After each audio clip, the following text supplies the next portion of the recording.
बिस्मिल्लाहिर्रहमानिर्रहीम, अस्सलाम वालेकुम। आप देख रहे हैं ताज 92 न्यूज़ और मैं हूं नाइला भट्टी। नजर डालते हैं आज की अहम खबर पर।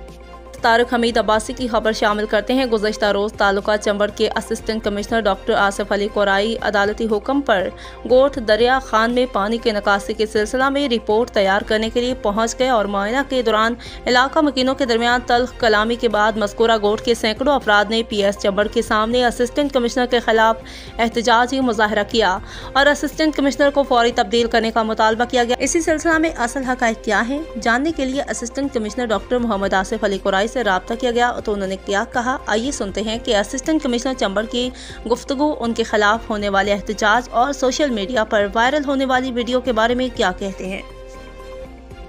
अस्सलाम वालेकुम, मेरा नाम डॉक्टर आसिफ अली है। मैं असिस्टेंट कमिश्नर चंबड़ हूँ डिस्ट्रिक्ट टंडोला यार में।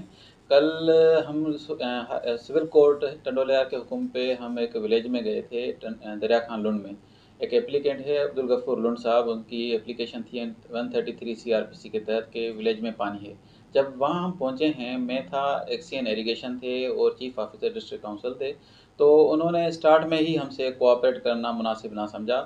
हमारे बार बार इसरार पे जब हमने कहा कि हमें गांव भी दिखाएं, घर भी दिखाएं, उसके बाद जहां पानी वहां भी दिखाएं ताकि हमें कंप्लीट रिपोर्ट बना सकें, तो उनका मकसद था कि सिर्फ वो चीज़ें हम दिखाएं जो इनको फेवर दें और जो हम कंप्लीट रिपोर्ट ना बनाएं ताकि इनका कोर्ट में केस स्ट्रांग हो। हमने इनको कहा कि भाई हम पूरी रिपोर्ट देंगे। उसके बाद हम इनके गाँव गए, विलेजेस देखे, अपने घर देखे, पूरे साफ़ थे, कोई पानी नहीं था। हाँ, पानी इनका स्टार्ट हो रहा है तकरीबन 7-8 एकड़ के बाद हो रहा है, और वहाँ भी पानी जो जैसे ये कह रहे हैं कि 7-8 फीट है, वहाँ सिर्फ 1 फीट पानी है और स्केटर्ड है, यानी कि इधर उधर बना हुआ है, एक कनेक्टेड नहीं है। वो पानी भी हम मीरा खोरी माइनर है वहाँ से निकाल रहे हैं। मीनवाइल हुआ ये कि हम वीडियो बना रहे थे, लाजमन है हमें कोर्ट में रिकॉर्ड पेश करना होता है, फ़ोटो निकाल रहे थे।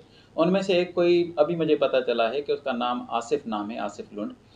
उस बंदे ने क्या किया कि एक मशकूक हरकत शुरू की कि हमारी गाड़ियों के प्लेट नंबर पहले रिकॉर्ड करना शुरू किए। उसके बाद हमारे एक एक के फेस पे आके उसने फ़ोटो निकालना शुरू किए। तो वो एक हरकत एक अनएथिकल थी। मेरे मना करने के बावजूद भी उस बंदे ने उस हरकत से ना आया। मजबूरन मुझे अपने गार्ड को कहना पड़ा कि भाई देखें, हमारी आम वीडियो होती तो मैं कोई अभी मना नहीं करता, लेकिन एक ऐसी मशकूक हरकत थी। वो ना नुमाइंदा थे, ना कोई ऐसा कोई जर्नलिस्ट थे जो हम कहते कि भाई भले भले।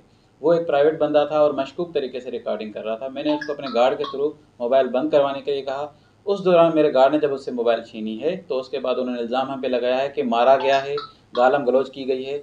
बिल्कुल बेबुनियाद इल्ज़ाम है, ऐसी कोई बात नहीं है। हम देखें, मैं तकरीबन 10 माह से इधर पोस्टेड हूँ। कहीं से भी आप पता करें, मेरा कंडक्ट हमेशा हम्बल रहा है, काइंड रहा है। मैंने अभी जो फ्लड आया है इसमें जितनी मैंने मेहनत की है, जितने बंदों से मैं काइंड तरीके से पेश आया हूँ, वो सारी आपके सामने है। लेकिन इन्होंने ख़ास एक प्रोपेगेंडा के तहत एक कल प्रोटेस्ट भी किया है और एक इल्ज़ाम लगाया कि हमारे ऊपर हमला हुआ है और वगैरह वगैरह। इन फैक्ट मैं आपको ये बताता चलूँ कि इन्होंने हम पे जैसे वीडियो ख़त्म हुई है उसके बाद 15-20 बंदे और मंगवा लिए हैं और हमला करने की कोशिश की। फिर हमने बेहतर इसमें समझी कि वहाँ से निकल जाएं, क्योंकि हो सकता था कि वहाँ कोई झगड़ा हो जाए और हमें कोई फिज़िकल अब्यूज़ का भी निशाना बनाना पड़े। मेरे पास ये भी हक था कि मैं इनके ऊपर ड्यूटी अटका का जो है केस करवा सकता था, लेकिन क्योंकि ये पहले ही अफेक्टेड हैं, फ्लड ज़दगान हैं, तो एक बड़े दिल का मुजाहरा करते हुए हमारे DC साहब भी और मैंने दोनों ने ये फैसला किया कि इन पे FIR वगैरह नहीं करवाते। बाकी जो कानूनी कार्रवाई है कोर्ट की, वो हम कोर्ट के थ्रू ही करेंगे।